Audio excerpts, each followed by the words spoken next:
Bruce Gooding's his name.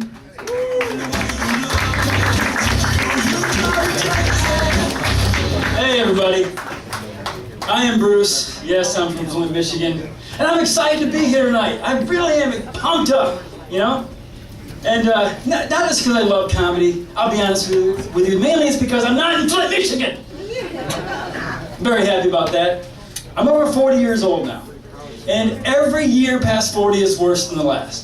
Shit's falling apart like a snowball going downhill. You know? Give you a few examples. My chest used to be right here. Now it's right here. I had 10 years ago I had a six-pack. Now it's a fanny pack.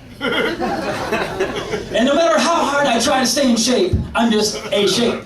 Oval, I guess. I don't know. But you know what? Despite my body giving up on me, giving me the middle finger, I still want to have a good time. Don't you want to have a good time? Come on, let's hear about a good time. Come on, I know you want to. In fact, let's make a pact tonight. You and I are going to party like it's 1989. Yeah, not 1999. Here's why. Anybody remember the music we had in 99? What do we have? Ricky Martin, NSYNC, Christina friggin' Aguilera? No, I'm talking about 1989. Back when music was fun. Bands knew how to party, right? Have a good time. Bands like Guns N' Roses. Any Guns N' Roses fans here? Okay, like 3 people. Awesome, thank you. My point exactly. Axl Rose is not exactly relevant in today's culture. So to make him amusing to me, this is how I envision Axl Rose.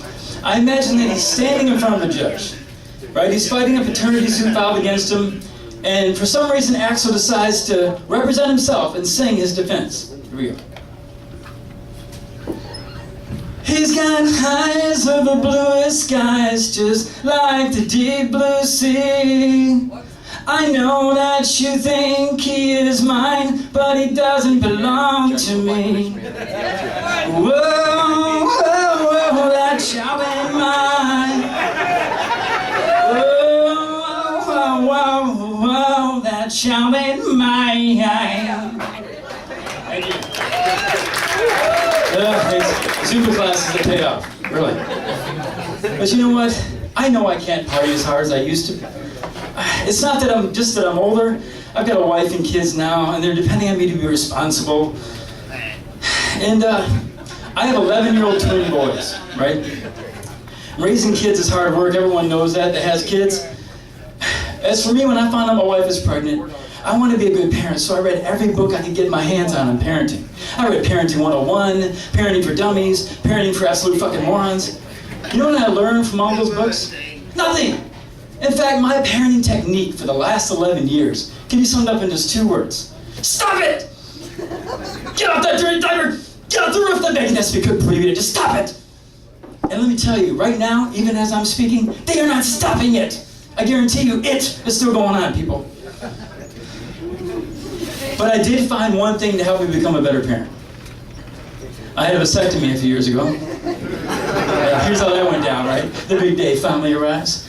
I take a large dose of Vicodin to celebrate. The doctor puts me in a room and says we'll be back in a little bit. He comes back 20 minutes later with a beautiful female doctor with him. And at first I'm thinking, you know, this could be pretty good. Until I hear the 5 words. She says the 5 words that no male should ever hear right before surgery is performed on his most delicate man parts. I've never done this before. Oh. So the male doc says, look, don't worry. I will do the first nut, and I will talk her through the second nut. So the procedure begins, and the male doc does his side, and I don't feel a thing. Everything's fine. And then the female doc starts to get talked through her side. Wow. How do I explain this to you guys? You guys ever meet someone that's really good at a skill? The first time they try it, it's amazing. It almost makes you sick, right? Yeah, well, guess what? She wasn't one of those people. I felt so much pain. I thought she was squeezing my nut like an oversized grape, like the bitch is trying to make a new wine or something. As I'm walking out of that testicular torture chamber, I was in so much pain. I felt like I was riding 3 hours naked on a horse with no name. I know that makes no sense whatsoever, but I need to cheer myself up into this, right? So a few days later, I found myself in a self-help seminar. And the speaker at the seminar says, live each day as if it's your first day on earth. Not your last, but your first. So I left the seminar, I'm thinking, first day. What do babies do on their first day? Crying and screaming. I got that down, I do that every fucking day. Oh, nourishment, I need nourishment. So I see a Starbucks, I go into a Starbucks, and I left 20 minutes later learning a very important lesson. I learned that public breastfeeding isn't allowed if it's not consensual. Even if an extra breast is available not being used at the time. And apparently there's some sort of age cutoff, I guess. Now I know, right? All right, thank you everybody, you've been great.